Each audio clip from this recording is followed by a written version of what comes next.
कमला Harris ने किया PM Modi को फोन। कोरोना से लड़ाई में टीकों की मदद पर हुई बातचीत। हालात सुधरने पर जल्द भारत आने का न्योता।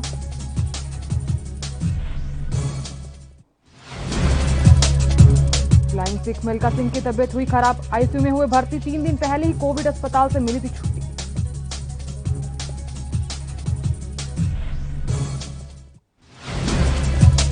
Confederation all of India traders ने सरकार से बाजार खोलने की मांग। दिल्ली के उपराज्यपाल और मुख्यमंत्री को लिखा पत्र।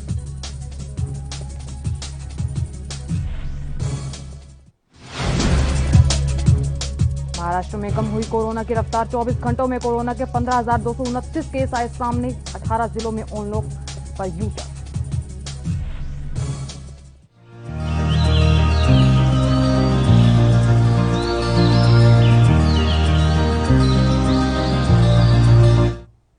नमस्कार, एनबी न्यूज देख रहे हैं। यहां पर मैं हूं आपके साथ साधना मित्रा। बुलेटिन आज बड़ी और अहम खबर के साथ करेंगे। अमेरिका की उपराष्ट्रपति कमला हैरिस और प्रधानमंत्री नरेंद्र मोदी के बीच गुरुवार को फोन पर बातचीत हुई। दोनों नेताओं के बीच वैक्सीन को लेकर चर्चा हुई। आपको बता दें, कमला हैरिस ने प्रधानमंत्री नरेंद्र मोदी से वैक्सीन सप्लाई का वादा किया है। ये फोन कॉल कमला हैरिस की तरफ से प्रधानमंत्री नरेंद्र मोदी को किया गया था। प्रधानमंत्री नरेंद्र मोदी ने ट्वीट कर लिखा, कुछ देर पहले कमला हैरिस से बात हुई। मैंने दुनिया भर में वैक्सीन शेयरिंग के लिए अमेरिकी रणनीति के हिस्से के रूप में भारत को वैक्सीन की सप्लाई के आश्वासन की सराहना की।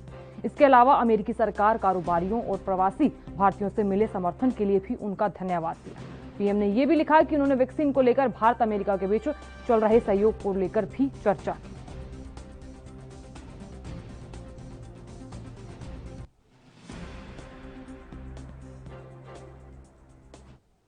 यूपी के हाथरस में गोवंशों के अवशेष मिलने के बाद इलाके का माहौल पूर्ण तनावपूर्ण हो चुका है। अब सवाल ये उठ रहा है कि कहीं फिजा खराब होने के लिए तो दरकई की अस्थायी गौशाला में गोवंश के साथ कोई हरकत नहीं की गई। कहीं इसके पीछे कोई सुनियोजित साजिश तो नहीं। तो यहाँ 4 दिन पहले अलीगढ़ जिले में 2 जगहों पर इसी तरह गोवंश के अवशेष मिले। मौके पर लोग ऐसी ही चर्चाएं करते हुए नजर आए। लोगों को लग रहा है कि कहीं 2 समुदायों के बीच तनाव बढ़ने के लिए बार बार ऐसी हरकत तो नहीं की जा रही। वर्ष 2022 में प्रदेश में विधानसभा चुनाव होने हैं और यही वजह है कि इस तरह की घटनाओं को लोग सियासी माहौल बदलने की साजिश से जोड़कर देख रहे हैं। और ऐसे संकेत मौके पर लोगों के बीच हो रही चर्चा से भी मिल रहे हैं, क्योंकि जिस प्रकार दरकई में पशु अवशेष मिले हैं, उसी प्रकार से जनपद के अलीगढ़ के थाना लोधा क्षेत्र के गांव बरोठा छजमल में गोवंश के अवशेष मिले थे। अब इस जिले में दरकई में पशु अवशेष मिलने की घटना के बाद लोगों की नाराजगी यही संकेत दे रही है कि इन घटनाओं के पीछे कहीं ना कहीं खुराफातियों की कोई साजिश जरूर है।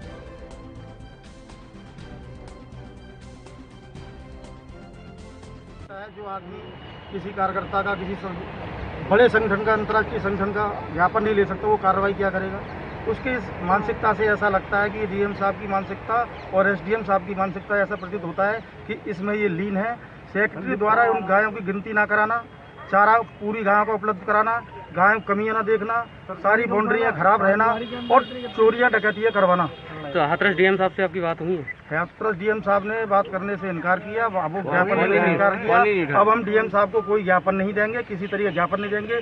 जो वैधिक कार्रवाई होगी हम डीएम साहब के खिलाफ करेंगे। कितनी गायों के अवशेष मिले थे, कोई जानकारी? करीब 20-25 गायों के अवशेष मिले हुए हैं और पहले बहुत सारी थी। 120 गायों की गिनती बताई गई। उसके बाद में भी 98 गाय उस जगह पर उपस्थित मिली हैं। बाकी के गायों के कंकाल और खाले में बरामद हुई हैं। और बस ऐसे हमें सूचना मिली थी कि कुछ लोग यहाँ पर हैं, उसी के दस्तखत मैं और तहसीलदार साहब और कुछ लोग कौन सा मैम? हाँ जी, कुछ लोगों से मतलब कुछ लोगों से सूचना मिली थी, कुछ लोग यहाँ पर हैं, कुछ ज्ञापन देने का वो है, उसी के लिए हम लोग किस एवज में ज्ञापन देने वाले हैं? सूचना मिलेगी आपको? अभी उसी की हम लोग जानकारी ले रहे हैं, पर अब तक ऐसा कुछ कह नहीं है, ज्ञापन नहीं दिया जा रहा है।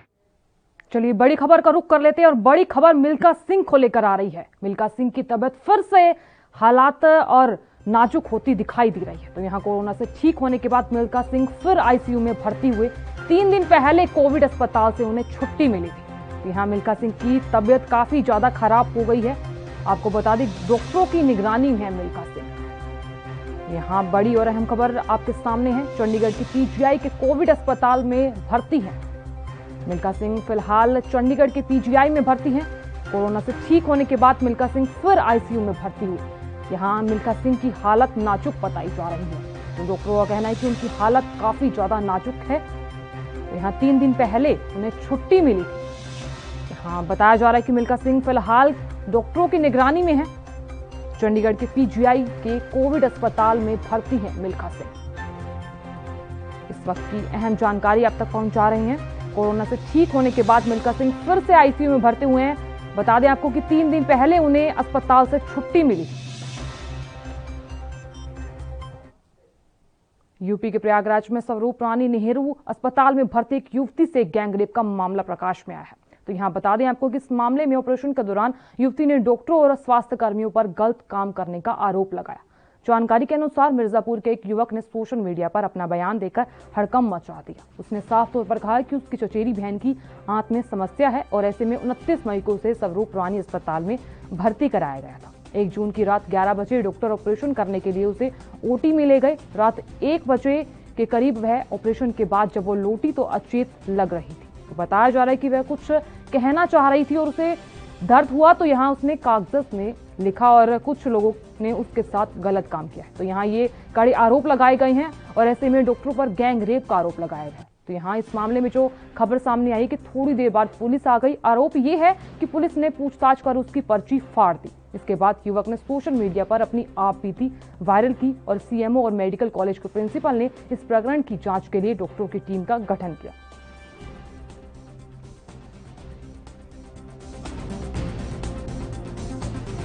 मुझे ये कल रात में ये मामला संज्ञान में आया है, जो कि एक निश्चित रूप से एक बहुत ही दुखद बात है कि बिना किसी जांच किए हुए इस तरह से आरोप लगाना ये। और मैं हमेशा कहा कि आप हमारे पास तत्काल आते, जिस लेवल की जांच आप चाहते हम लेवल की जांच करा देते, क्योंकि मैं तो इसे जांच के लिए मैंने एक 5 सदस्यीय जांच कमेटी बना दिया है, जिसमें एक 3 लेडीज हैं, प्रोफेसर वत्सा मिश्रा हैं, doctor Archana Kaur forensic medicine, gynaecologist doctor Amata Chaurasia, medicine के एक डॉक्टर अरविंद गुप्ता और यहाँ के प्रमुख। मां का इलाज कराने के लिए मजबूरी में बंधुआ मजदूर बनी भोपाल की एक बेटी के साथ शिवपुरी में दुष्कर्म का मामला सामने आया है। तो यहाँ ये मामला है, आइए बताते हैं। पुलिस ने इस मामले में पीड़िता के बयान के आधार पर आरोपी युवक के खिलाफ दुष्कर्म सहित अन्य धाराओं में मामला दर्ज कर लिया है। पुलिस आरोपी की तलाश में जुट गई है। दरअसल यहाँ 25 मई को 2021 को बंधुआ मजदूर मुक्ति मोर्चा की लिखित शिकायत पर जिला प्रशासन ने बेराड़ थाना क्षेत्र के गांव डाबरपुरा से बंधुआ मजदूर बनी भोपाल निवासी 20 साल की युवती को मुक्त कराया था। प्रशासन ने इस मामले में युवती को कानूनी और चिकित्सा मदद उपलब्ध कराने के लिए वन स्टॉप सेंटर शिवपुरी भेजा था। तो यहाँ महिला एवं बाल विकास अधिकारियों की टीम द्वारा युवती की काउंसलिंग की गई और यहाँ युवती ने अपने साथ हुई जाति की घटना अधिकारियों को बताई, जिसके बाद वन स्टॉप सेंटर के अधिकारियों ने बेराड़ पुलिस को लिखित शिकायत कर इस मामले में उचित कार्रवाई करने की मांग की।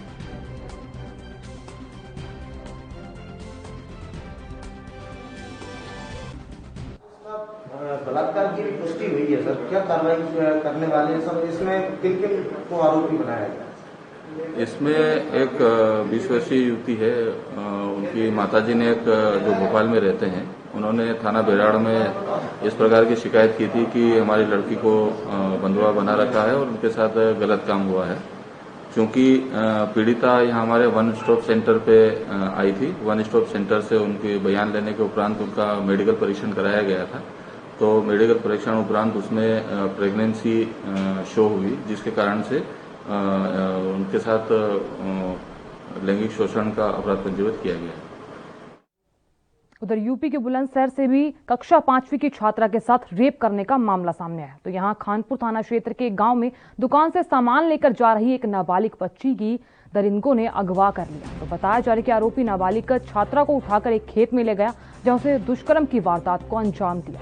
पीड़िता के परिजनों ने आरोपी युवक पर रेप की धाराओं में एफआईआर दर्ज कराई है और फिलहाल पुलिस नाबालिग से रेप के मामले में कार्रवाई कर रही है। बताया जा रहा है कि आरोपी वारदात के बाद से फरार है।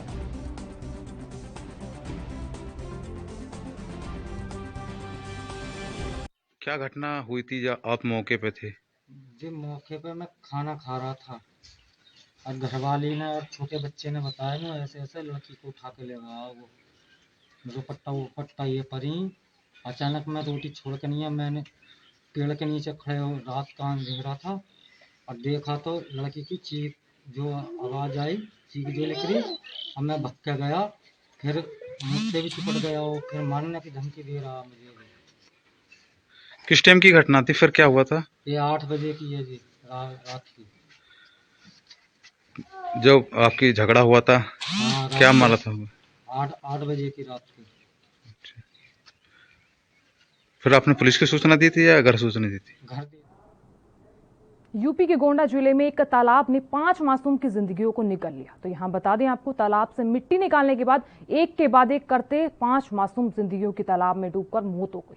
हंसती खेलती हुई जिंदगी पल भर में पानी ने डुबोकर खत्म कर दी।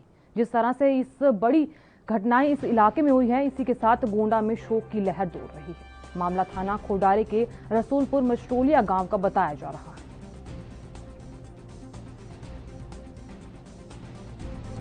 जनपद गोंडा, ये मिसरौलिया गांव का ये आप जैसा देख रहे हैं मौके पर ही हैं जी। तालाब के किनारे हैं ये छोटे छोटे बच्चे, 9 साल से 13 साल की उम्र के 3 लड़कियां हैं और 2 बच्चे हैं जी। ये किसी काम से आए हों या नहाने आए हों, ये तो घर वालों को ज़्यादा बता नहीं पा रहे, बेचारे गम में है सभी जी। और ये तालाब के किनारे जहाँ हम खड़े हैं, यहाँ पर बच्चे कपड़े उतार के रखे होंगे, नीचे गए, वहीं थोड़ा गहराई ज़्यादा थी तो उसमें एक बच्चा बताते हैं डूब गया या चला गया, तो उसको बचाने में दूसरे तीसरे सभी 5 बच्चे चले गए। तो 1-2 छोटे बच्चे और थे, फिर जा करके घर में बताए जा करके, तो घर वाले लोगों ने आकर के उनको निकाला किसी तरह, लेकिन तब तक बच नहीं पाए। अभी मौके पर हैं, सभी बच्चों को निकाल लिया गया है और जो एक निकालने में भी जो मेहनत पड़ी थी उनको थोड़ा प्रॉब्लम आई, वो भी ठीक हो गए हैं वो, और भी फिलहाल जो है आगे की जो भी कार्रवाई की जा रही है। तो सर एक जो भी बच गया था वो बिल्कुल खतरे से बाहर है कि उसका अभी जैसा बता रहे हैं सभी अस्पताल में है, वो ठीक है, उसको कोई परेशानी नहीं है। टोटल कितने बच्चे थे? 5 हैं अभी, 3 बच्चियां हैं, 2 लड़के हैं। एक ही परिवार के अरविंद कुमार पांडे जी हैं, उन्हीं के घर परिवार के बच्चे हैं। ये बच्चे रसूलपुर खान के अरविंद और सुरेंद्र के लड़के तालाब के पास किसी कार्य से गए थे। वहाँ वो गहरे पानी में चले गए, एक दूसरे को बचाने के चक्कर में 5 बच्चे डूब गए। चंचल कुमार उम्र 8 वर्ष, शिवकांत उम्र 6 वर्ष, कुमारी रागनी उम्र 8 वर्ष, कुमारी प्रकाशनी उम्र 10 वर्ष, कुमारी मुस्कान उम्र 12 वर्ष। अभी मैं घटनास्थल पर पहुंचा हूं। अब ये देखा जा रहा है कि इसमें क्या सहायता दी जा सकती है, क्या सहयोग किया जा सकता है। उधर गाजियाबाद के डासना देवी मंदिर के महंत यति नरसिंगा सरस्वती की हत्या के लिए आए आतंकी कश्मीर निवासी जान मोहम्मद उर्फ डार को 15 दिन पहले ही पुलिस ने गिरफ्तार किया था। तत्काल बाद ही महंत की हत्या का दोबारा प्रयास किया गया। वहीं बुधवार की बात करें तो बुधवार को मंदिर परिसर में 2 संदिग्ध घुस आए। सेवादारों को संदिग्ध लगने की बाद तलाशी ली गई तो यहां उसके पास से 3 सर्जिकल ब्लेड और कुछ आपत्तिजनक दवाएं बरामद हुई हैं। दावा किया गया है कि यह दवा घातक जहर है और इसके बाद सेवादारों ने संदिग्धों को पकड़कर पुलिस के हवाले कर दिया। दोनों अपने को हिंदू बता रहे हैं, तो यहाँ बताया जा रहा है कि मंदिर परिसर में शामिल थे और ऐसे में खुद को हिंदू बता रहे हैं, लेकिन इनमें से एक की पहचान मुस्लिम के रूप में हुई है और उसने पुलिस को अपना असली नाम कासिफ बताया है। पुलिस दोनों से पूछताछ कर रही है। आज हमारे मंदिर में एक मुसलमान और एक हिंदू सर्जिकल ब्लेड और साइनाइड लेकर मेरे यज्ञ से उठने के समय यहां आए। मुसलमान आया, उसका दुख नहीं है मुझे, लेकिन हिंदू उसे लेकर आया, इस बात की बहुत पीड़ा है मुझे। ये बता रहे कि नागपुर से आए हैं, नागपुर से। अब पता नहीं कौन क्या करने आए थे, वो सर्जिकल ब्लेड और साइनाइड लेकर। ये तो पुलिस जांच करके बताएगी। मुझे पूरी उम्मीद है कि पुलिस जांच करके ये बताएगी कि वो कोई निर्दोष लोग थे और गलती से आ गए थे पानी पीने, या कोई और का हो सकता है कि किसी की सर्जरी करने डासना के शिव शक्ति धाम में आ गए हो। उन्होंने बाहर एंट्री पर अपना नाम दोनों ने हिंदू लिखवाया, मुसलमान ने भी अपना नाम काशी गुप्ता लिखवाया एंट्री पर, और पुलिस वालों ने बिना तलाशी लिए उन्हें अंदर आने दिया। ये पुलिस वालों की बड़ी महानता है। ये और यहां लेंगे छोटा सा ब्रेक। बने रहिए हमारे साथ और देखते रहिए ANB न्यूज़।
आप सभी का स्वागत है। खबरों में आगे बढ़ेंगे। यूपी के संबल में खेत की रखवाली कर रहे किसान की लाठी डंडों से पीट कर हत्या करने का सनसनीखेज मामला सामने आया तो यहां सूचना पर पहुंची पुलिस ने मृतक के शव का पंचनामा भर के पीएम को भेजा।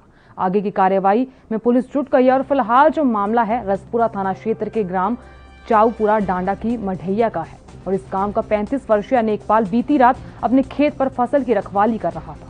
सुबह जब उसके परिजन खेत पर पहुंचे तो नेकपाल का शव लहूलुहान अवस्था में खेत पर पड़ा मिला।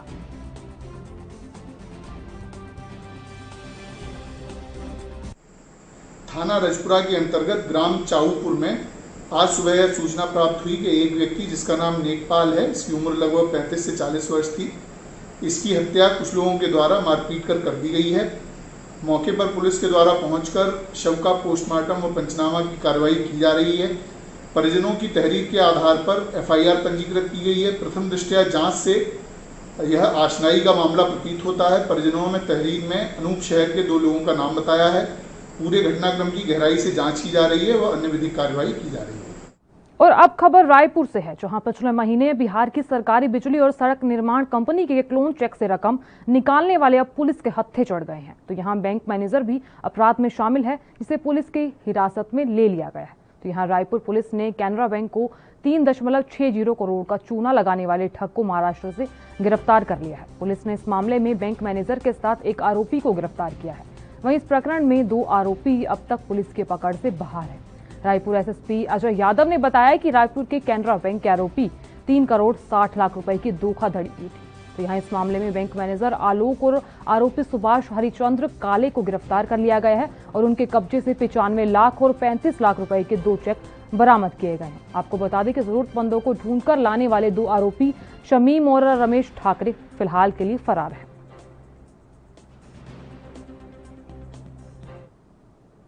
उधर मध्य प्रदेश की बात करें तो यहां खनिया थाना अंतर्गत 4 दिन पहले लूट की वारदात को अंजाम दिया गया था और घटना की सूचना मिलते ही पुलिस अलग अलग जगहों पर दबिश दे रही थी, जिसमें पुलिस के हाथ कामयाबी लगी है। दरअसल पुलिस ने 4 अपराधियों को गिरफ्तार कर लिया है और इतना ही नहीं, आरोपियों के पास से लूट का सामान भी बरामद हुआ है।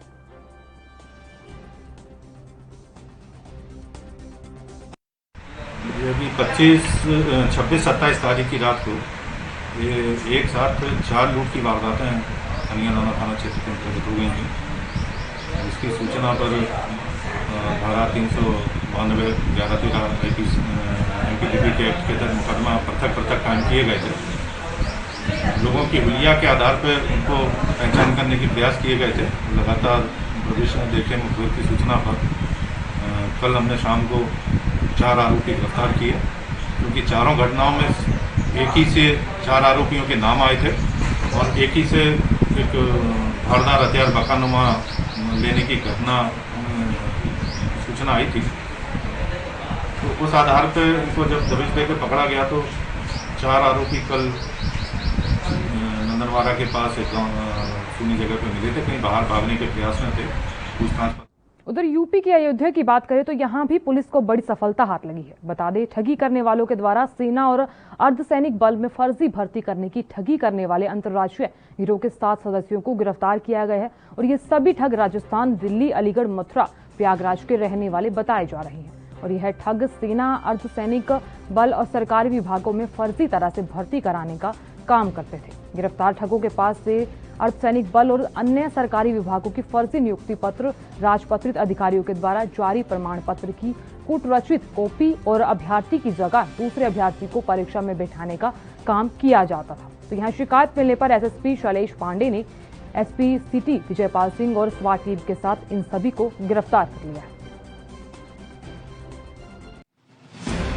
थाना कैंट की टीम एसपी सिटी और एएसपी अयोध्या के नेतृत्व में एक सराहनीय कार्य करते हुए फर्जी नौकरी दिलाने के नाम पर लोगों के साथ ठगी करने वाला एक अंतर्राज्यीय गिरोह पकड़ा गया है, जिसमें 2 अपराधी राजस्थान के, एक दिल्ली का और शेष जो है यूपी के विभिन्न जनपदों के रहने वाले, जिसमें अलीगढ़, मथुरा, प्रयागराज इत्यादि शामिल हैं। कुल 7 अभियुक्त इसमें गिरफ्तार किए गए हैं, जिन्होंने विभिन्न विभागों जैसे अर्धसैनिक बल, सेना, एफसीआई, नगर निगम इत्यादि में नौकरी दिलाने के नाम पर इनोसेंट लोगों के साथ ठगी करते थे। साथ ही साथ इसमें एक अभियुक्त राजस्थान का वो भी गिरफ्तार है, जिसने ये काम करने के साथ साथ इसने विभिन्न प्रतियोगी परीक्षाओं में इम्पर्सोनेट करके जो एक्चुअल अभ्यर्थी हैं उनके जगह पे दूसरे को बिठा के एग्जाम दिलवाने का काम करता था।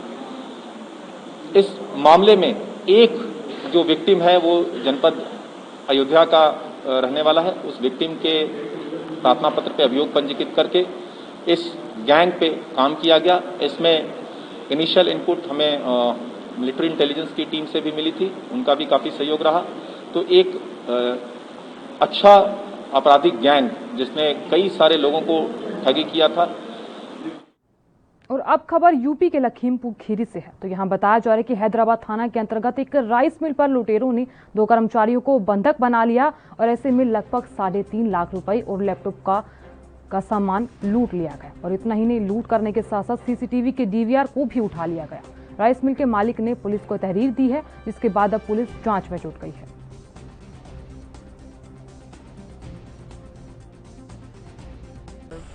रात में कुछ बदमाश मेरे प्रतिष्ठान पर आकर के और ऑफिस का ताला तोड़ करके गार्डों को बंधक बना करके और वहाँ लूटपाट की।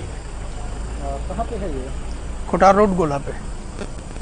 पुलिस को अभी तहरीर दी है, क्या कार्रवाई है? पुलिस को तहरीर दी, क्या कार्रवाई? पुलिस को तहरीर दी गई है, अब कार्रवाई का पता चलेगा। मौका मुआयना कर चुकी है पुलिस। कितना क्या सामान गया होगा?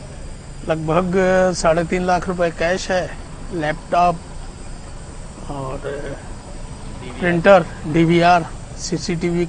वहीं यूपी में हर्ष फायरिंग पर पूरी तरह से रोक है, लेकिन कुछ लोग अपनी हरकतों से बाज नहीं आ रहे। और ऐसा ही मामला जानोल में देखने को मिला है, जहां गोद भराई के दौरान एक युवक द्वारा खुलेआम अवैध तमंचा से हर्ष फायरिंग की गई, जिसका वीडियो सोशल मीडिया पर वायरल हो रहा है। और वीडियो वायरल होने के बाद पुलिस महकमे में तत्काल एक्शन लेते हुए आरोपी को फिलहाल गिरफ्तार कर लिया है।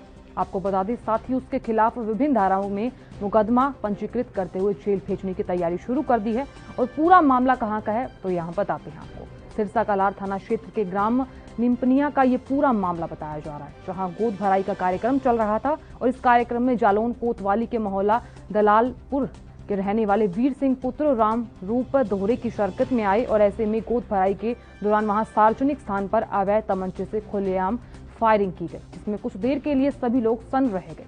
बताया जा रहा है कि किसी शख्स ने फायरिंग करी और यहां वीर सिंह का वीडियो बनाकर सोशल मीडिया पर वायरल कर दिया।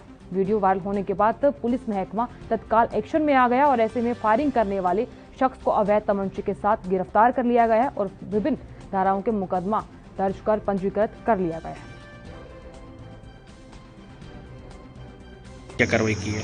देखिए, गोद भराई का कार्यक्रम था, एक लड़की की गोद भराई का कार्यक्रम था निपनिया ग्राम थाना सिरसा कलार में, जिसमें वीर सिंह दोहरे नाम के लड़के का वीडियो बना है जो इलीगल वेपन से हवाई फायरिंग कर रहा था। अभियुक्त को गिरफ्तार कर लिया है। तमंचा उत्तर प्रदेश के मुरादाबाद में चुनावी रंजिश को लेकर 2 पक्ष थाने के अंदर ही भिड़ गए। पुलिस ने सामने ही एक दूसरे को धक्का मुक्की करने लगे, तो यहाँ थाने में मौजूद पुलिस के जवानों ने दोनों ही पक्षों को एक दूसरे से अलग कर दिया। बताया जा रहा है कि थाने के मुख्य द्वार पर बैरियर लगाकर थाने में आने जाने वालों पर रोक लगा दी गई है। और दरअसल यहाँ मुंडा पांडे ब्लॉक में रहने वाले भारतीय जनता पार्टी के नेता रामवीर सिंह का रामपुर के बीजेपी प्रभारी से पंचायत चुनाव के दौरान किसी बात को लेकर विवाद हो गया था। यहाँ पंचायत चुनाव के दौरान दोनों ही नेताओं के बीच हुए इस विवाद ने आज मुंडा पांडे थाने को दंगल का मैदान बना दिया। वहां मौजूद पुलिस कर्मियों ने दोनों ही पक्षों को अलग किया और हंगामे के दौरान कुछ लोगों के घायल होने की खबर भी सामने आई है। पुलिस ने इस मामले में दोनों ही पक्षों के 2 लोगों को हिरासत में ले लिया है।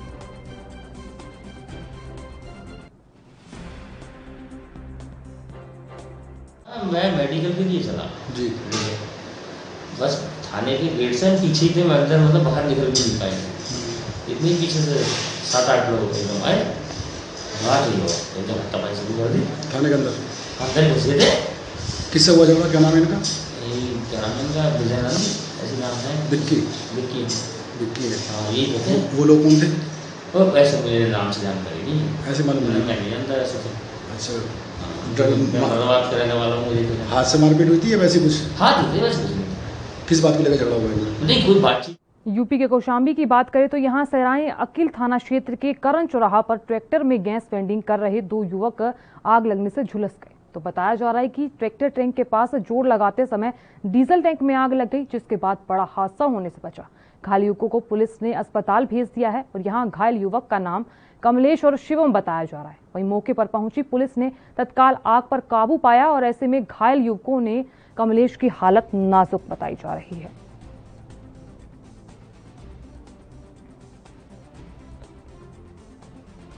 ट्रैक्टर जुड़वावे लगे वहाँ गैस की दुकान पर, वहाँ ट्रैक्टर जुड़वावत हैं, जुड़गा फिर वो एक टाका फिर जुड़वावत रहे, वो ट्रैक्टर में आग पकड़ लिया। एक कमलेश का, एक सराना के हैं, ये हैं वहाँ के कसेंद्रे के, दोनों लोग के आगे पकड़ लिए। यहाँ फिर संजीवनी में लेके साहब उनको कमलेश को आए। क्या किसी गंभीर है क्या कोई? कमलेश का।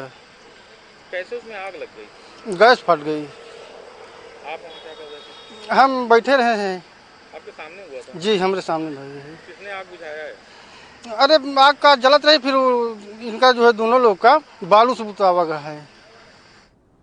यूपी के अलीगढ़ में हुई जहरीली शराब से मौतों के बाद बुलंदशहर पुलिस प्रशासन भी सतर्क हो गया है और यहाँ देर रात बुलंदशहर पुलिस को मिले एक इनपुट्स ने बुलंदशहर पुलिस के होश उड़ा दिए। यहाँ बुलंदशहर पुलिस को एक इनपुट मिला था, अलीगढ़ और बुलंदशहर के बॉर्डर के बीच शराब माफियाओं ने उसे जहरीली शराब की बड़ी खेप को नहर किनारे फेंक दिया है। तो यहाँ रात में ही बुलंदशहर और अलीगढ़ पुलिस जब सतर्क होती है तो यहाँ अलीगढ़ बॉर्डर में एक भट्टे पर रहने वाले 10 से 15 मजदूर उस जहरीली शराब का सेवन कर चुके थे, जहाँ अभी अलीगढ़ अस्पताल में जिंदगी और मौत के बीच झूल रहे हैं।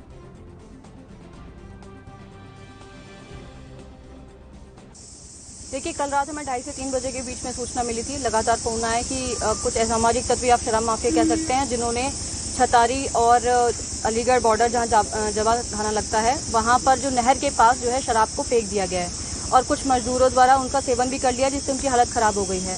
तो रात तक जो है हमारा जितनी भी लंबी नहर है उसमें हर जो थाना लगता है सबको सूचना दी गई, पूरी टीम बनाई गई, टास्क फोर्स बनाई गई और सबने जो है रात भर यहाँ झाड़ियों में और नहर में सभी सर्च अभियान किया है कि किसी तरीके से अगर कोई और शराब रह गई है जिसको अभी तक जब्त नहीं किया गया तो तत्काल हम उसको जब्त कर लें और जो अपनी आवश्यक विधिक कार्रवाई है वो करना सुनिश्चित करें। साथ साथ जितने भी हमारे बॉर्डर के गांव लग रहे हैं उनमें हम लोग लगातार मीटिंग कर रहे हैं, अनाउंसमेंट कर रहे हैं, लोगों को भी अवेयर कर रहे हैं कि भाई अगर आपको कहीं पे शराब मिलती है तो उसका बिल्कुल भी सेवन ना करें, तत्काल पुलिस को सूचना दें और अवेयर किया जा रहा है कि जो भी शराब। फिलहाल के लिए इतना ही। आप देखते रहिए ANB न्यूज। नमस्कार।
भारत और पाकिस्तान के बीच भले ही सीज फायर को लेकर समझौता हो गया हो, लेकिन कश्मीर घाटी में अभी भी आतंकवाद की घटनाएं लगातार हो रही हैं और अब तो ऐसा लगने लगा है जैसे कश्मीर घाटी में आतंकवादी चुन चुनकर बीजेपी के कार्यकर्ताओं को ही निशाना बना रहे हैं।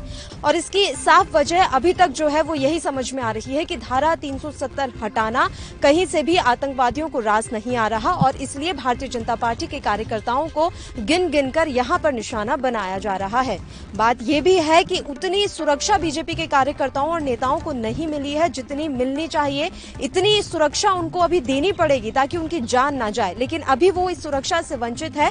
हाल ही में ये मामला एक बार फिर से गर्मा गया है क्योंकि त्राल में बीजेपी के पार्षद राकेश पंडिता की हत्या कर दी गई। आज उनका विधि विधान के साथ अंतिम संस्कार किया गया।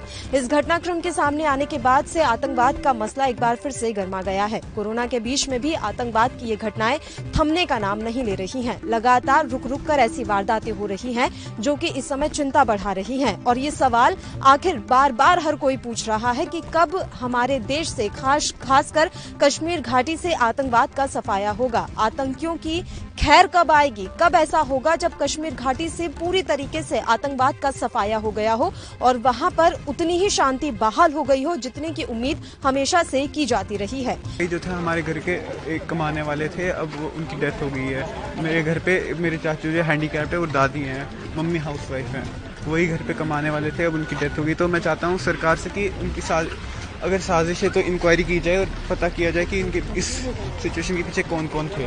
आपको लगता है कि वो उनका एक एम था कि कश्मीर की डेवलपमेंट कराई जाए? वो कहते थे, जब भी घर पे भी होते थे कहते थे मैं ये करूँगा, मैंने ये किया, अच्छे काम। मैं भी खुश होता था कि पापा ने, प्राउड था मैं काफ़ी।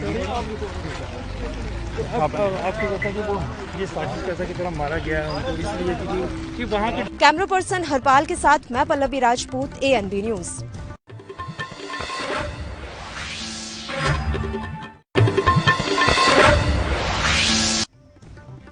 उत्तर प्रदेश में होने वाले अगले साल विधानसभा चुनाव को लेकर सियासी बिसात बिछाने लगी है। वहीं बीजेपी की बात करें तो वो अपने संगठन को मजबूत करने में लगी है। अन्य दलों की बात करें तो वो भी चुनाव को लेकर तैयारियां जोरों शोरों पर कर रहे हैं। लेकिन अभी भी कांग्रेस कस्में डूबी हुई है, क्योंकि वहां पर प्रियंका गांधी सबसे मुख्य चेहरा हैं जिसके दम पर विधानसभा चुनाव लड़ा जाएगा। लेकिन प्रियंका गांधी की लोकप्रियता और छवि को बचाने के चक्कर में कांग्रेस किस तरह की तैयारियां करेगी वो देखने वाली बात होगी, क्योंकि अभी हुए 5 विधानसभा चुनाव में कांग्रेस का कोई अच्छा खासा प्रदर्शन नहीं रहा है। केरल और असम की बात करें, जहां पर जीत की उम्मीद थी, वहां पर पार्टी की हालत काफी ज्यादा खराब रही। अब देखने वाली बात यह होगी कि कांग्रेस किसी के साथ गठबंधन करती है या फिर अकेले अपने दम पर चुनाव लड़ेगी। हालांकि सपा के गठबंधन की बात करें तो 2017 में सपा और कांग्रेस का गठबंधन रहा था। उसके बाद वहां पर बीजेपी को हराने में कामयाब नहीं रहे। लेकिन इस बार अखिलेश यादव ने साफ कह दिया है कि किसी बड़ी पार्टी से गठबंधन ना करके छोटे दलों के साथ गठबंधन करेंगे। तो इसलिए तो ये नहीं लगता कि फिलहाल कांग्रेस और सपा एक साथ आते नजर आएंगे। वहीं बसपा सुप्रीमो मायावती की बात करें तो बसपा के साथ कांग्रेस गठबंधन करेगी या नहीं, इस पर भी अभी चर्चा चल रही है। 1996 में कांग्रेस और बसपा एक साथ गठबंधन में आए थे, लेकिन अब 2.5 दशक के बाद ऐसी उम्मीदें जताई जा रही हैं कि दोबारा वो गठबंधन कर सकते हैं, जहां पर दलित, मुस्लिम और ब्राह्मण वोटों को एकजुट करने में आसानी होगी। लेकिन इसके अलावा आरएलडी की बात करें तो आरएलडी से भी कहीं ना कहीं समझौता हो सकता है। लेकिन आरएलडी ने पहले से ही सपा के साथ गठबंधन किया हुआ है। लेकिन जयंत चौधरी जहां यूपी वेस्ट में एक अच्छे मुकाम पर हैं, 2009 में लोकसभा में 5 सीटें निकालने में कामयाब रहे थे। अब देखने वाली बात यह होगी कि क्या सपा को छोड़कर जयंत चौधरी कांग्रेस के साथ गठबंधन करेंगे। मौजूदा वोट ही अपने बचे हैं, ना कोई जाति समूह है, उसका खुद का कोई वोट बैंक फिलहाल उत्तर प्रदेश में नजर नहीं आता। देखने वाली बात ये होगी आने वाले विधानसभा चुनाव में प्रियंका गांधी के फेस पर चुनाव लड़ा जाएगा या फिर किसी और का भी नाम निकलकर सामने आ सकता है। मैं कैमरामैन बलविंदर सिंह के साथ पुष्पेंद्र चौधरी, ANB न्यूज, सरहिंद। गौतम गंभीर फाउंडेशन को इलीगल तरीके से फेविफ्लू नाम की दवा का खरीद, स्टोरेज और वितरण करने के मामले में दोषी पाया गया है। आपको बता दें, दिल्ली सरकार की ड्रग कंट्रोलर कमेटी ने एक रिपोर्ट दाखिल की है हाई कोर्ट में, जिसमें बताया गया है कि इलीगल तरीके से गौतम गंभीर ने इन दवाओं का वितरण किया है। दिल्ली हाई कोर्ट उन तमाम मामलों में सुनवाई कर रहा है जो इस समय पे यानी कि कोरोना काल में इस तरह की दवाइयों को स्टोरेज कर रहा है और उसको अपने क्षेत्र के लोगों को बांट रहा है। तो वहीं गौतम गंभीर मामले में अब अगली सुनवाई दिल्ली हाई कोर्ट में 29 जुलाई को होगी। ड्रग कंट्रोलर ने कहा है कि गौतम गंभीर फाउंडेशन के अलावा ड्रग डीलरों के साथ भी ऐसे मामलों में बिना देरी किए कार्रवाई की जाएगी। जो भी उनके संज्ञान में आएंगे। हाईकोर्ट ने ड्रग कंट्रोलर को बताया कि आप विधायक प्रवीण कुमार को भी ड्रग्स एंड कॉस्मेटिक एक्ट के तहत इसी तरह के अपराधों के लिए दोषी पाया गया है। दिल्ली हाईकोर्ट ने ड्रग कंट्रोलर को 6 हफ्ते का समय दिया है और अगली रिपोर्ट दाखिल करने के लिए कहा है। तो वहीं मामले की अब अगली सुनवाई 29 जुलाई को तय की गई है। दिल्ली हाईकोर्ट उन याचिकाओं पर सुनवाई कर रहा है जिसमें अलग अलग पार्टी के नेताओं द्वारा ऑक्सीजन और कोरोना के इलाज के लिए जरूरी चीजों की होर्डिंग करके अपने अपने क्षेत्रों में लोगों को बांटने की शिकायत मिल रही है। इस तरह से दवाई और जरूरी चीजों की होर्डिंग कानूनी रूप से सही नहीं बताई जा रही है। हाईकोर्ट ने ड्रग कंट्रोलर को इस मामले में जांच करने के आदेश दिए थे, लेकिन कंट्रोलर ने शुरू में सांसद और पूर्व क्रिकेटर गौतम गंभीर को क्लीन चिट दे दी थी। बीजेपी सांसद गौतम गंभीर को क्लीन चिट देने के लिए ड्रग कंट्रोलर को दिल्ली हाईकोर्ट ने कड़ी फटकार लगाई थी और दोबारा से जांच करने के आदेश दिए थे। तो वहीं दिल्ली हाईकोर्ट ने अब मामले की अगली सुनवाई 29 जुलाई को तय की है और ड्रग कंट्रोलर को 6 हफ्ते का समय दिया है अगली रिपोर्ट दाखिल करने के लिए। एएनबी के लिए अदिति विश्वकर्मा की रिपोर्ट। देश में कोरोना के आंकड़े बिल्कुल बढ़ते चले जा रहे थे और उसी को देखते हुए कहीं ना कहीं सरकारों की मुश्किलें जरूर बढ़ी हुई थी, मगर अब मुश्किलें कम होती नजर आ रही हैं क्योंकि पिछले 24 घंटे के अंदर दिल्ली के अंदर भी आंकड़े घट गए हैं। यानी कि सीधे सीधे कहें तो आज 487 के करीब आंकड़े आ चुके हैं। दिल्ली सरकार निरंतर कोशिश कर रही है वैक्सीन के लिए, मगर केंद्र सरकार की तरफ से अभी भी वैक्सीन नहीं दी गई है और इसी को लेकर सुप्रीम कोर्ट ने भी केंद्र सरकार से जवाब मांगा था कि किस तरीके से आप लोग वैक्सीनेशन का टीकाकरण कर रहे हैं, गाँव तक कैसे किया जा रहा है, शहरों तक कैसे किया जा रहा है। तो दिल्ली सरकार भी कहीं ना कहीं निरंतर कोशिश कर रही है, वही कोशिश अब कामयाब होती नजर नहीं आ रही है क्योंकि जिस तरीके से दिल्ली के अंदर वैक्सीन नहीं है, कहीं ना कहीं ब्लैक फंगस भी अपना पैर पसारता नजर आ रहा है। तो ब्लैक फंगस के लिए भी कहीं ना कहीं अस्पतालों में सुविधा होनी चाहिए थी, वो सुविधा अभी भी देखने को नहीं मिल रही है और दिल्ली के अंदर भी लगातार ब्लैक फंगस के मरीज जो हैं वो बिल्कुल बढ़ते चले जा रहे हैं। कैमरा पर्सन इरफान खान के साथ राजीव कुमार तिवारी, एएनबी न्यूज। दुष्कर्म और हत्या के मामले में हरियाणा के रोहतक जेल में बंद डेरा सच्चा सौदा प्रमुख गुरमीत राम रहीम सिंह की तबीयत एक बार फिर से बिगड़ गई है। बताया जा रहा है कि बुधवार रात को कैदी बाबा के पेट में दर्द हो गया। प्राथमिक उपचार भी दिया गया, लेकिन बावजूद इसके वह रात भर दर्द से कर्राता रहा।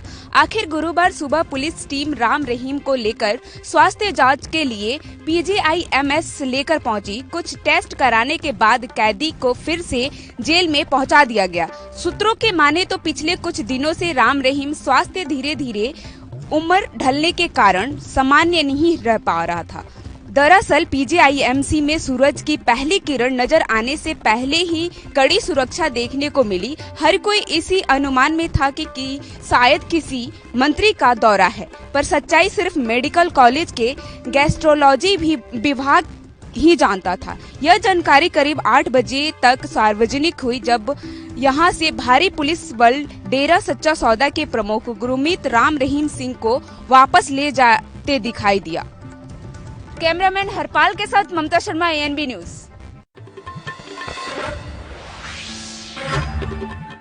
करीब 4 दिनों से प्रदेश भर में जूनियर डॉक्टर इन दिनों हड़ताल पर हैं। मध्य प्रदेश की बात करें तो लगातार अपनी विभिन्न मांगों को लेकर इंदौर और समेत प्रदेश के प्रत्येक जिले के कई डॉक्टर्स जो जूनियर डॉक्टर हैं वो लगातार अपनी विभिन्न मांगों को लेकर हड़ताल पर हैं। ऐसे में पूरी तरह से स्वास्थ्य व्यवस्था जो है चरमरा गई है। अगर इंदौर और समूचे मध्य प्रदेश की बात करें तो लगातार कोरोना मरीजों के बाद अब ब्लैक फंगस के मरीज लगातार बढ़ रहे हैं। ऐसे में अगर MOI अस्पताल की ही इंदौर की बात करें तो वहाँ पर करीब ब्लैक फंगस से ही 439 मरीज एडमिट हैं। करीब 84 मरीजों को हालांकि ब्लैक फंगस बीमारी से ठीक होकर वो अपने घरों को लौट चुके हैं, लेकिन 32 मरीज अभी भी ब्लैक फंगस की वजह से उनकी मृत्यु हो चुकी है। ऐसे में 439 मरीजों को एडमिट होना कहीं ना कहीं प्रदेश भर में इस तरह से जूनियर डॉक्टरों का हड़ताल पर जाना, स्वास्थ्य व्यवस्था पूरी तरह से चरमरा गई है। ऐसे में परिजन और जो हॉस्पिटल में जो मरीज एडमिट है उन्हें देखने वाला कोई नहीं है, जिससे कहीं ना कहीं काफी समस्याओं का सामना अब प्रदेश भर में करना पड़ रहा है। जबलपुर हाई कोर्ट ने जरूर आज इस पर एक्शन लेते हुए इन मांगों को अवैध, जो जूनियर डॉक्टर अपनी मांगों को लेकर विरोध प्रदर्शन कर रहे हैं उसे अवैध करार दिया है और 24 घंटे के अंदर जूनियर डॉक्टरों को काम पर लौटने की सलाह दी है। मध्य प्रदेश से ANB न्यूज के लिए गणेश तिवारी। थाने क्राइम ब्रांच की टीम ने एक हाई प्रोफाइल सोसाइटी में एक सेक्स रैकेट का खुलासा किया, जिनमें 2 अभिनेत्री सहित 2 महिला दलाल और एक पुलिस दलाल को गिरफ्तार किया है। थाने क्राइम ब्रांच द्वारा मिली जानकारी के अनुसार एक रात का इन दोनों हीरोइनों का 2 लाख का सौदा हुआ था, लेकिन 1,80,000 में पूरा मामला तय किया गया था। लेकिन जिस तरह से जानकारी मिली कि जिस तरह से बॉलीवुड इंडस्ट्री पूरी तरह से लॉकडाउन के दौरान बंद है, आर्थिक स्थिति लोगों की खराब है, इसके लिए इन दोनों अभिनेता ने इस तरह का रास्ता चुना। हमने वहाँ कंफर्म किया कि ये है नहीं है, तो उससे पता चला कि जो एजेंट है उनसे बात हुआ, तो बाद में ये पता चला कि वो जो सेक्स रैकेट के लिए एक लेडीज का वो जो रेट बता रही थी 2 लाख रुपीस बता रहे थे। मैं नेगोशिएट करने के बाद 1,80,000 में डन हुआ। उसके बाद हमारा जो पूरा टीम का कंफर्मेशन हो गया कि ये जो है सेक्स रैकेट चला रही है। उसके बाद हमने रेड किए तो वहाँ पे हमें 2 विक्टिम मिले और एक जो मकान मालिक है वो मिले और एक एजेंट है, एक लेडीज एजेंट है, एक जेंट एजेंट है। ऐसे 3 एक्यूज हमको मिले हैं और 2 विक्टिम मिले हैं। तो आगे की फिलहाल ये भी बताया जा रहा है कि लगातार मुंबई क्राइम ब्रांच और थाने क्राइम ब्रांच इस तफ्तीश में लगी है कि आखिर इस सेक्स रैकेट में और कितने लोग शामिल है। लेकिन जिस तरह से जानकारी मिली है कि लॉकडाउन के दौरान इन्हीं अभिनेत्रियों ने लगातार जो है इस तरह से मुंबई से बाहर यानी कि थाने को अपना जगह चुना था जहां ये पुलिस से सेफ मानती थी। लेकिन थाने क्राइम ब्रांच ने इनको धर दबोच लिया है। कैमरा पर्सन विनय सिंह के साथ मैं Satyaprakash Soni, NB news, Mumbai. Corona जैसी गंभीर बीमारी में भी नहीं आते हैं डॉक्टर। PSC सिराथू में डॉक्टर नहीं आ रहे हैं। मरीज काफी देर तक जाके इंतजार करते हैं और डॉक्टर की कोई पता नहीं है। वार्ड बॉय के भरोसे चलता है PSC सिराथू हॉस्पिटल। अगर डॉक्टर की बात करें तो यहाँ हफ्ते में 1-2 डॉक्टर आते हैं, 1-2 दिन। इसके बाद कोई भी डॉक्टर यहाँ पे नहीं आता। वार्ड बॉय के भरोसे चलती है अस्पताल। डॉक्टर साहब कल थी वहाँ सिराथू में। आज डॉक्टर साहब क्यों नहीं आए अस्पताल? उनकी डे ऑफ है ना। तो उनकी जगह कोई डॉक्टर आया? कोई डॉक्टर आना चाहिए ना। इलाज कौन करेगा मरीजों का? इसकी जानकारी किसी को दिया आपने? किसी को है ना वहाँ के फार्मासिस्ट, वो भी तो है। फार्मासिस्ट इलाज करेंगे लोगों का? सूचना दो फार्मासिस्ट। मरीज दिन भर बैठे रहते हैं और नहीं होता उनका इलाज। अब देखने वाली बात होगी कि ऐसे डॉक्टर के खिलाफ कब होगी कार्रवाई। Aiman Ahmed, NB news, Kaushambi.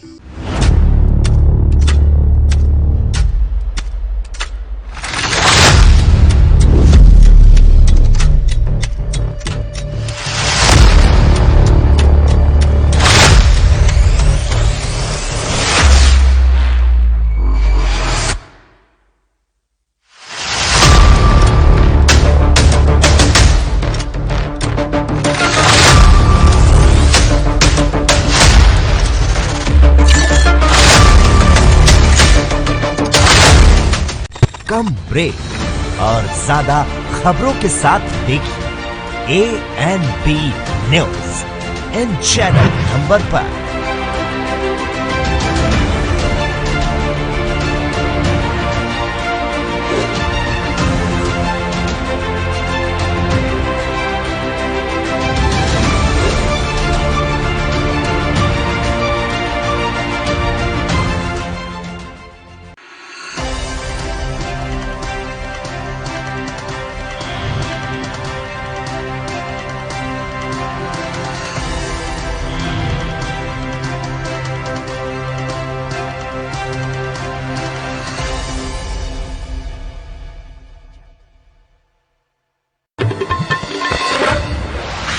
Mask न लगाने के आपने कई बहाने सुने होंगे, लेकिन यहाँ मास्क में हनुमान जी आ गए।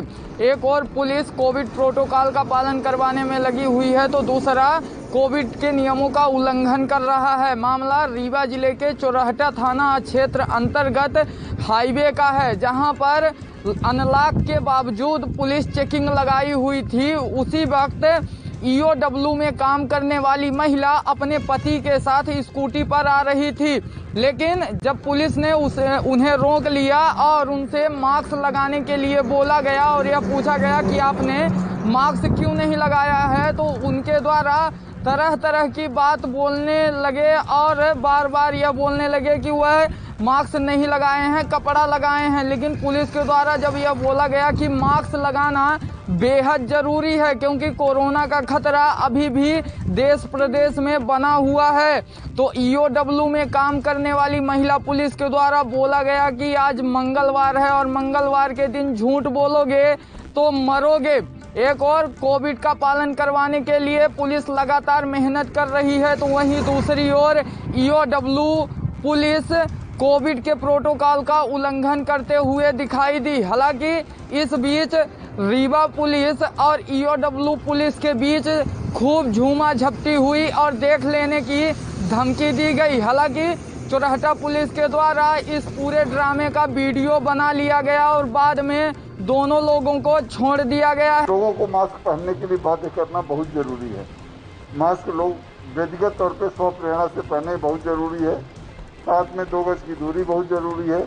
तीसरा यह चीज़ है कि कोई भी भीड़ वाली जगह पे इकट्ठा नहीं होना। ये 3 चीज़ों का यदि हम पालन कर रहे हैं तो हम कोविड से बच सकेंगे और बचना बहुत ज़रूरी है। लोग इस बात के भ्रम से बाहर निकलें, गमछे को हम मास्क के रूप में प्रयोग करेंगे। जो भी व्यक्ति ये समझता है कि गमछा को मास्क बनाने से मास्क के रूप में इस्तेमाल करने जो सुरक्षित है, तो उतना ही असुरक्षित है जितना बिना मास्क वाला है। रीवा पुलिस अधीक्षक के द्वारा यह अपील की गई है कि अभी भी कोरोना का खतरा टला नहीं है, सभी लोग मास्क जरूर लगाएं। कपड़े से काम नहीं चलने वाला है, मास्क लगाना अनिवार्य है, क्योंकि आप जब सुरक्षित रहेंगे तभी देश सुरक्षित रहेगा। हालांकि पुलिस अधीक्षक के द्वारा यह पहले भी कई बार अपील किया जा चुका है कि सभी लोग मास्क लगाएं और इसके तहत रीवा पुलिस के द्वारा अभियान भी चलाया जा रहा है। एएनबी न्यूज के साथ संवाददाता विजय त्रिपाठी, रीवा। कड़ी मेहनत करके अपने पैसों को, रुपयों को इकट्ठा करके बैंकों में जमा करते हैं। कहीं चोर लोग उनके पैसों को चुरा ना लेंगे, आपत्ति विपत्ति में अपने पैसे को बैंकों से निकालकर प्रयोग कर सकें। लेकिन जनपद मैनपुरी के देवर की कैनरा बैंक से एक मामला प्रकाश में आया, जहां पर लोगों के अकाउंट से फर्जी तरीके से उनके खातों से रुपए निकाल लिए जाते हैं। वहीं ग्राहकों ने आरोप लगाया है कि उनके अकाउंट से मोबाइल नंबर बदलकर एटीएम फर्जी तरीके से जारी कराकर अकाउंट से पैसे लाखों रुपए निकाल लिए गए हैं, जिसकी शिकायत ग्राहकों ने आज डीएम मैनपुरी महेंद्र बहादुर सिंह से की। जब मैं पहली बार 28 मई को खाते से रुपए निकालने गया तो मैंने वहाँ देखा कि मेरे खाते का बैलेंस 0 है। तो मैंने मैनेजर साहब को पूछा तो मैनेजर साहब ने जांच करके बताया कि किसी फर्जी व्यक्ति द्वारा फर्जी एटीएम आपका मोबाइल नंबर चेंज करके किसी ने धोखाधड़ी से आपके रुपए निकाल लिए गए हैं। महेंद्र बहादुर सिंह ने जिसकी जांच के लिए एलडीएम को सौंपी है और जल्द से जल्द कार्रवाई करने के लिए कहा गया है। वहीं डीएम मैनपुरी ने कहा जो भी लोग दोषी पाए जाएंगे उनके खिलाफ सख्त से सख्त कानूनी कार्रवाई की जाएगी। एक शिकायत आज प्राप्त हुई है, इसमें 4 लाख से अधिक धनराशि का खाते से निकाले जाने की शिकायत की गई है कि फर्जी एटीएम बनाकर धनराशि विड्रॉ कर ली गई। तो ये जो शिकायत प्राप्त है जांच का विषय है, जिसमें एलडीएम साहब को और पुलिस अधिकारियों को इसमें जांच के लिए कहा गया है। जांच का जो तथ्य सामने आए उसके आधार पर कार्रवाई की जाए। सही। Rajinikanth Tiwari, ANB news, Mainpuri.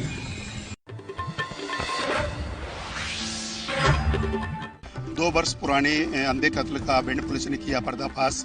आज भिंड पुलिस कंट्रोल रूम में एक प्रेस वार्ता ली गई, जिसमें भिंड पुलिस अधीक्षक मनोज कुमार सिंह, भिंड अतिरिक्त पुलिस अधीक्षक कमलेश कुमार एवं भिंड डीएसपी हेडक्वार्टर मोतीलाल कुशवाहा और रौन थाना प्रभारी, मछंड चौकी प्रभारी के अलावा मेहोना थाना प्रभारी भी मौजूद रहे, जिसमें अनिल अग्निहोत्री जो कि लगभग 2 वर्ष पहले इनका जो अंधा कत्ल हुआ था उसका आज भिंड पुलिस ने पर्दाफाश किया है, जिसमें पाया गया कि जो राजघाट की पुलिया पर सर पर पत्थर कुचलकर हत्या की गई थी और जब लगभग 2 वर्ष होने को आए थे और इस कत्ल का खुलासा नहीं हो पा रहा था, ऐसे में भिंड पुलिस अधीक्षक ने रौन थाना प्रभारी उदयवान सिंह यादव पर भरोसा जताया, क्योंकि उन्होंने 2 माह पहले एक अंधे कत्ल का पर्दाफाश किया था, जिसमें रौन थाना प्रभारी उदयवान सिंह यादव ने जब 100 से 150 लोगों से पूछताछ की तो वो उसका नतीजा विफल रहा।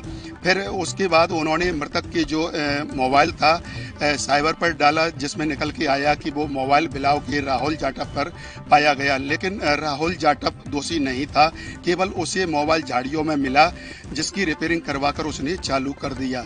अब ऐसे में दोबारा से फिर पूछताछ की जाती है, जिसमें 20-25 लोगों से पूछताछ की गई और नाम निकल के आए प्रदीप दोहरे एवं राम सहाय, जिनकी जब जानकारी ली गई तो वो शराब एवं जुए के आदि बताए गए थे। इसी के चलते उनकी जब कड़े स्तर से पूछताछ की गई और उनके जब घर जाकर देखा तो प्रदीप की संदिग्ध परिस्थितियों में मौत हो जाती है, जिस पर प्रदीप के जीजा से पूछताछ की जाती है तो प्रदीप के जीजा ने बताया कि प्रदीप एवं उनके साथी राम सहाय एक बाइक लेकर आते हैं और अपनी बताते हैं कि ये बाइक की हमने लूट अनिल अग्निहोत्री शिक्षक का मर्डर करके की है और आप हमारी बाइक रख लो, जिस पर उनके जीजा ने मना करते हुए जब कहा कि यहाँ से चले जाओ नहीं तो पुलिस पकड़ लेगी।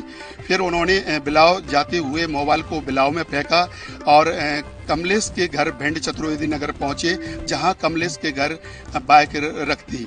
जब पुलिस लगातार पूछताछ में लगी रही तो कमलेश को और राम सहाय को पकड़ा गया, जिन्होंने अपना जुल्म कबूल किया। ANB न्यूज के लिए कैमरा पर्सन के साथ प्रदीप राजावत, भिंड।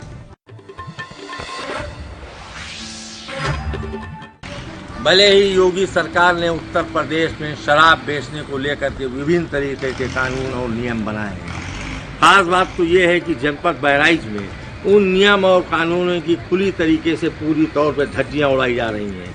उस नियमों में खास तौर से शासनादेश है कि धार्मिक स्थल, स्वास्थ्य विभाग और विद्यालयों से 75 मीटर की दूरी पर शराब की दुकान होनी चाहिए। जनपद बहराइच का ताज़ा मामला ये है कि स्वास्थ्य विभाग की बाउंड्री से लगी हुई शराब की दुकानें हैं। इसी तरीके से विद्यालय और धार्मिक स्थल का मामला है। इस संबंध में आबकारी अधिकारी से जब बात करना चाहा तो आबकारी अधिकारी ने कैमरा के सामने बोलने से इनकार कर दिया। कैमरा पर्सन के साथ रफीकुल्लाह खां, ANB न्यूज बहराइच। जनपद जालौन में दबंगों के हौसले बुलंद हो गए, वहीं पुलिस का खौफ उनके लिए ना के बराबर हो गया है। ऐसा ही बात क्या जनपद जालौन के सिरसा कलार थाना क्षेत्र के सदरपुरा से सामने आया है, जहां पर एक युवक को गांव में सरेआम लाठी डंडों से पीटकर उसे लहूलुहान कर दिया है। वहीं पीड़ित व्यक्ति ने थाने में पहुंचकर मारपीट करने वालों के खिलाफ तहरीर दी है।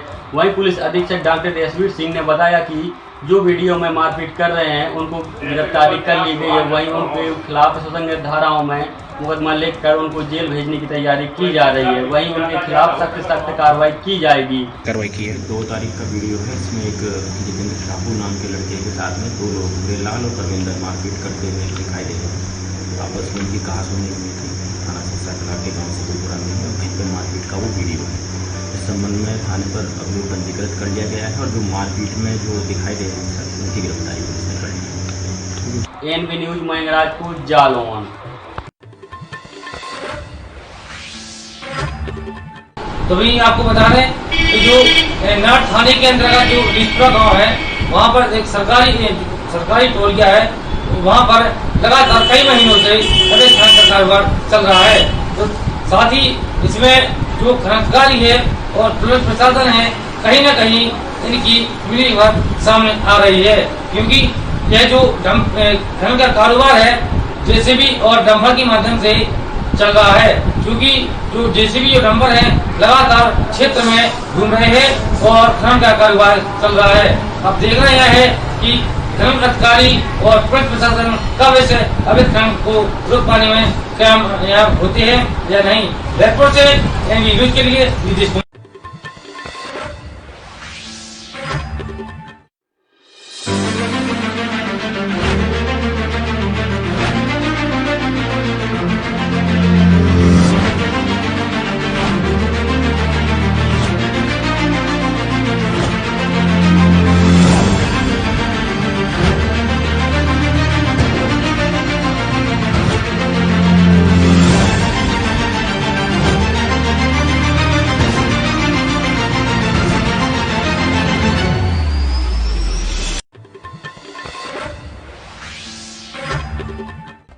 दुष्कर्म और हत्या के मामले में हरियाणा के रोहतक जेल में बंद डेरा सच्चा सौदा प्रमुख गुरमीत राम रहीम सिंह की तबीयत एक बार फिर से बिगड़ गई है।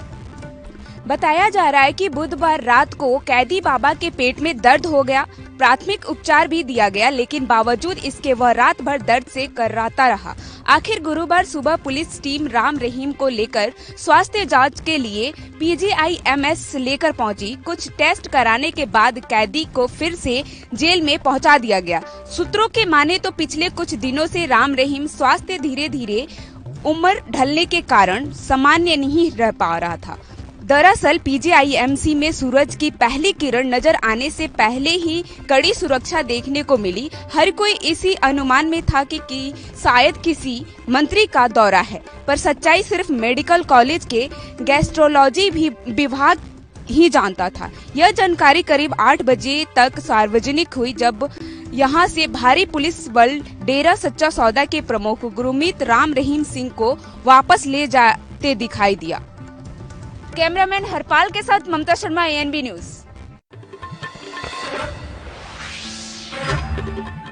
करीब 4 दिनों से प्रदेश भर में जूनियर डॉक्टर इन दिनों हड़ताल पर हैं। मध्य प्रदेश की बात करें तो लगातार अपनी विभिन्न मांगों को लेकर इंदौर और कई समेत प्रदेश के प्रत्येक जिले के कई डॉक्टर्स जो जूनियर डॉक्टर हैं वो लगातार अपनी विभिन्न मांगों को लेकर हड़ताल पर हैं। ऐसे में पूरी तरह से स्वास्थ्य व्यवस्था जो है चरमरा गई है। अगर इंदौर और समिश्र मध्य प्रदेश की बात करें तो लगातार कोरोना मरीजों के बाद अब ब्लैक फंगस के मरीज लगातार बढ़ रहे हैं। ऐसे में अगर MOI अस्पताल की ही इंदौर की बात करें तो वहाँ पर करीब ब्लैक फंगस से ही 439 मरीज एडमिट हैं। करीब 84 मरीजों को हालांकि ब्लैक फंगस बीमारी से ठीक होकर वो अपने घरों को लौट चुके हैं, लेकिन 32 मरीज अभी भी ब्लैक फंगस की वजह से उनकी मृत्यु हो चुकी है। ऐसे में 439 मरीजों को एडमिट होना कहीं ना कहीं प्रदेश भर में इस तरह से जूनियर डॉक्टरों का हड़ताल पर जाना, स्वास्थ्य व्यवस्था पूरी तरह से चरमरा गई है। ऐसे में परिजन और जो हॉस्पिटल में जो मरीज एडमिट है उन्हें देखने वाला कोई नहीं है, जिससे कहीं ना कहीं काफी समस्याओं का सामना अब प्रदेश भर में करना पड़ रहा है। जबलपुर हाई कोर्ट ने जरूर आज इस पर एक्शन लेते हुए इन मांगों को अवैध, जो जूनियर डॉक्टर अपनी मांगों को लेकर विरोध प्रदर्शन कर रहे हैं उसे अवैध करार दिया है और 24 घंटे के अंदर जूनियर डॉक्टरों को काम पर लौटने की सलाह दी है। मध्य प्रदेश से ANB न्यूज के लिए गणेश तिवारी।